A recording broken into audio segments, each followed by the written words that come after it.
D'entrée de jeu, j'ai envie de te demander, on est en Mmh 2025. mh. Quelles sont les tendances des crimes que l'on voit dans les organisations? Je sais que ça fait bizarre de dire ça, les tendances, hein.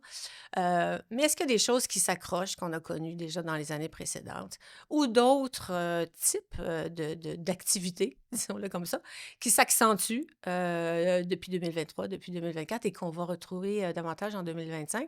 Il y a peut-être des nouvelles activités aussi dont tu veux nous parler. Donc explique-nous un peu Je l'état je des te je lieux. te reconnais bien là comme personne structurée qui veut une progression. Ma réponse va être différente. OK. Depuis que le monde est monde, depuis qu'il y a Ah du ouais, commerce, de l'approvisionnement, du transport, de la c'est logistique, omniprésent.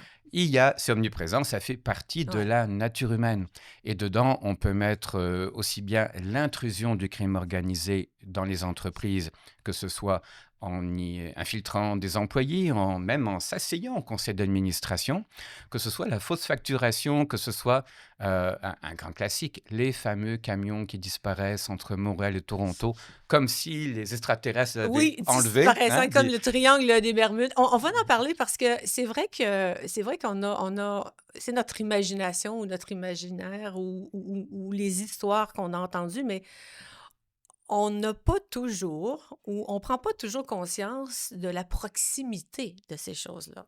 On a toujours l'impression, hein, tu le dis souvent, que ça arrive ailleurs, que ça arrive dans d'autres types d'organisations, que nous, on n'est pas vraiment exposés à ce genre de situation et c'est peut-être là l'erreur que la principale erreur que beaucoup commettent, je pense.